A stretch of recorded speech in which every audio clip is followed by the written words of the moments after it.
Okay.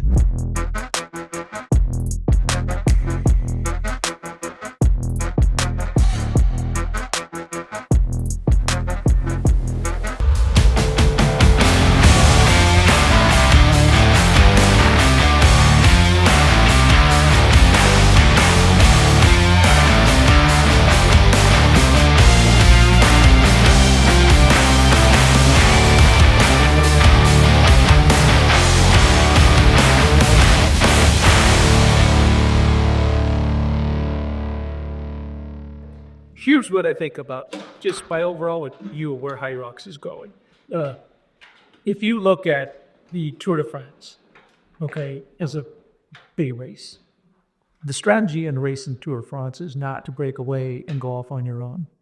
They have domestiques. That's why the name of if you look at Lance's team when he was racing, all of the other guys were domestiques. That's a French word for domestics, help. They're the help. So what they do is they go to the front, and they are the ones who set the pace, and the leader sits in and conserves energy as long as he possibly can. And then what he does is, at the end of the stage, in the last 1 or 2K, depending on where the strengths and weaknesses are, his manager knows what he's capable of. They can see how everyone else is in the breakaway, because what happens is, if you watch a big stage, climbing stage with the France, the guys who are the sprinters are the guys who do the work at the very beginning of the hill. They blow up, they pull off, they go back to what they call the 𝗕𝗵𝗸𝗁, which is a small group of guys who just finish.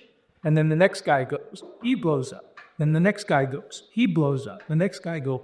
Finally, it's down to 1 or 2 guys with 4 or 5 other guys that are coming up to the very peak of the hill. With 1, 2, or 3K left, the lead makes the attack. And then he goes, all he wants to do is win by half a wheel. He doesn't want to win by friggin', 5, 10 miles, because then you can't race the next day. What's going to happen is Hyrox gets more competitive. That's how the racing's going to play out. Everyone will be drafting, because drafting will become more important, because everyone would be so closely bunched as guys get better. You've got a big gap just from your fitness, and you're so much better than everyone else. And I saw that when we did that workout in the gym. I mean, those guys, they're really good athletes, but they're 50% behind you in terms of your ability to produce power in there. So what's going to happen in Hyrox is the times will get faster and faster and faster, but you'll win by 20 wall balls. So you'll be 20 wall balls ahead when the second place guy comes up. You still win. But what you did is you paced it out so that you knew he couldn't close that 20 wall ball or 30 wall ball or 50 wall ball again. Now, sometimes you will get to a point where you're just feeling fantastic and you smoke everybody by 4 or 5 minutes.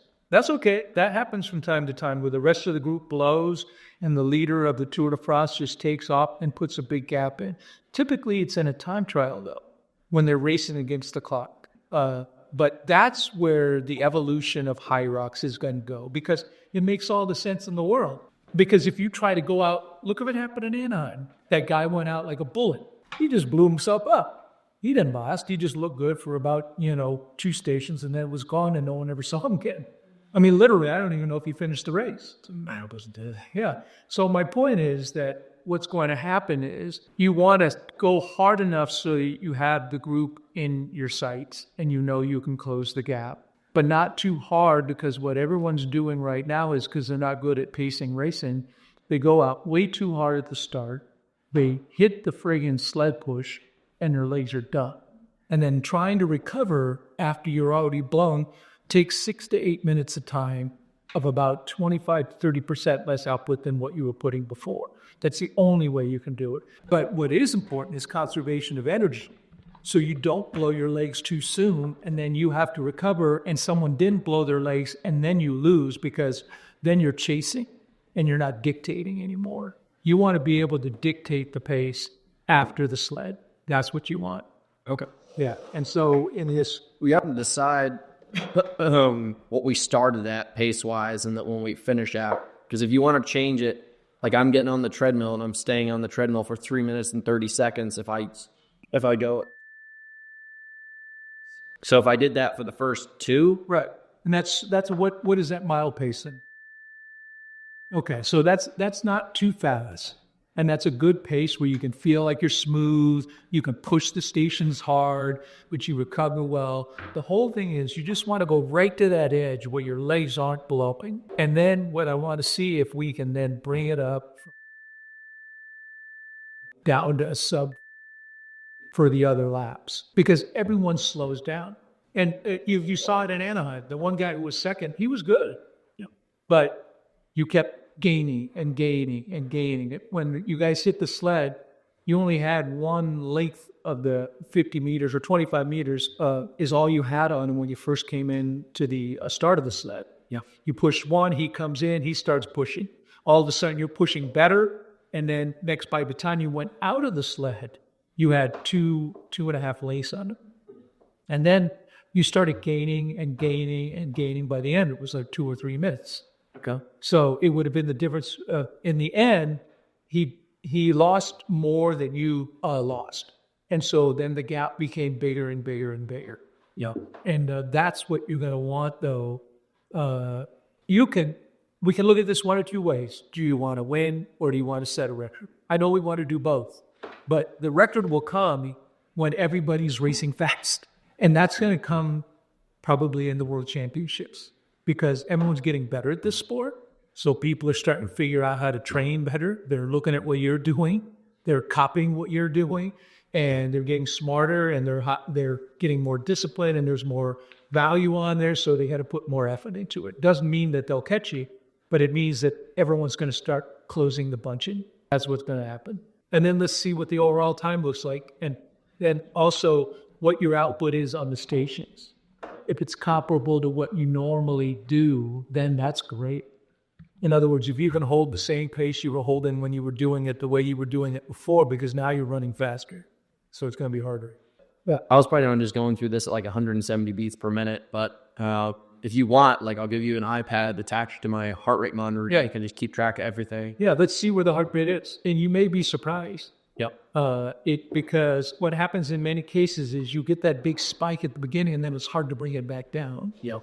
So if you go into it easy, it's always easier if you pace into an effort. Yep. Like a ramp up is much easier than just an all-out sprint. So if we look at it like that, then we may be able to control the heart rate as well and still keep that pace. Okay. Now is What you do after the sled push, I need you to let me know when we hit 322 on the run, and then I'm going to jump off and start doing it like that. Okay, so I won't start timing until after the run then. Yep. I mean after the sled push. Yep. Then I'll And start I need to Give go you times. on the sled. I need to go basically on the sled push. I need to go from all the way down there and break the plane of this orange one Okay. right here. With the front of it. Yeah, all the way through. Oh, all the way All the way through. Okay. 4 times. 1, 2, 3. So this one goes 1, 2, 3, 4. Okay. This one goes 1, 2, 3, 4. And burpees is 4 full grass, and then lunges are 4 full grass. Okay. Alana, can I ask you a favor? Can you just go through here and look for any rocks that are going to be around here? Because I'm not going to wear my knee pads and I'm going to lunge through.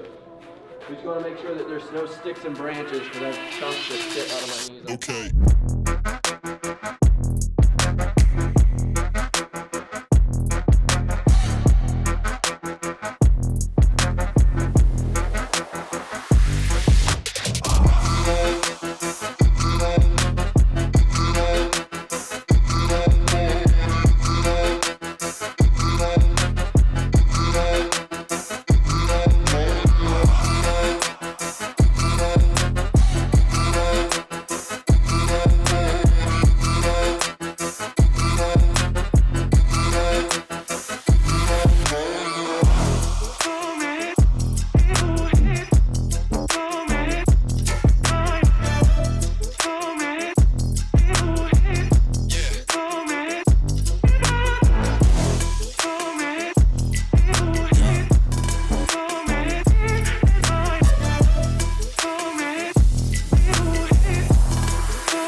Obviously, we went harder on the back end.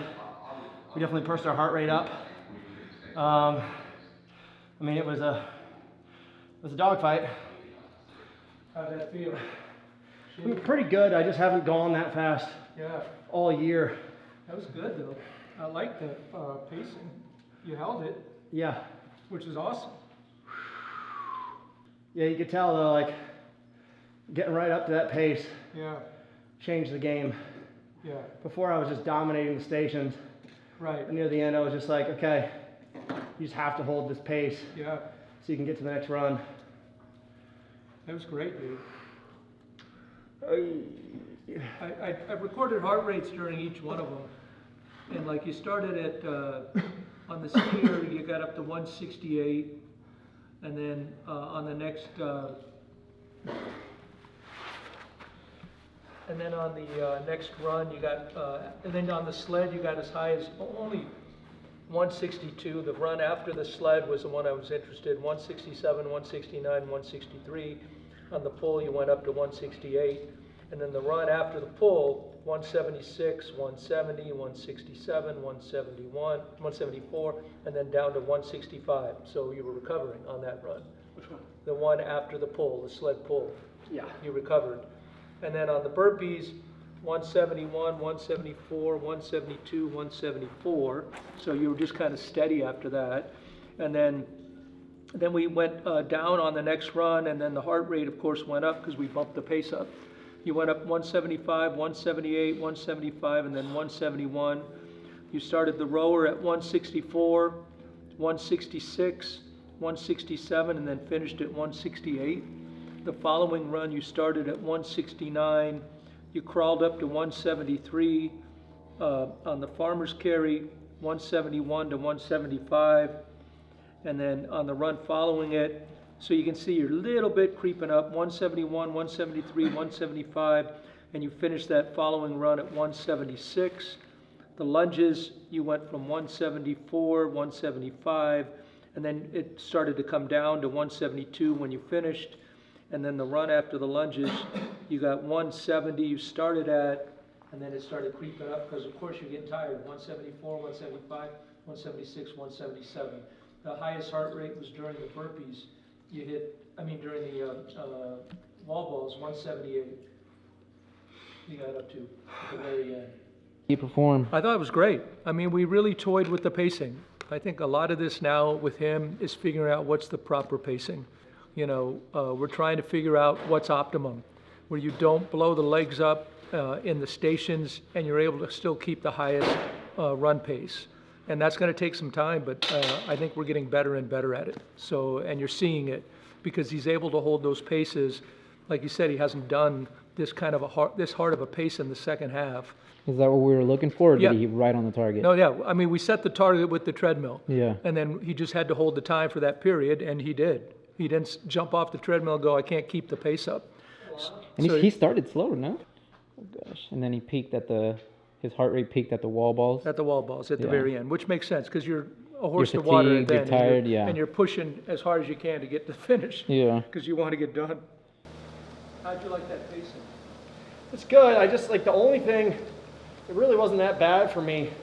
The only thing I need to work on is my lunge and my wall ball stamina. Right. Like I still just have, these things are so overloaded. Like I intentionally went super slow on the lunges so I could try to do better on the wall balls, but it didn't work. Yeah. You mentioned the burpees, the last session. Did they feel the same today? Well, I went back to my old burpee style and I was like, here's what I'm gonna do. I'm gonna keep it fast and then I'm gonna do 10 seconds rest on each side. Because usually what ends up happening is I get a little tired and that's how I get no reps. So my form has always been really good. They're just so tight on your reps, it's a bit tough.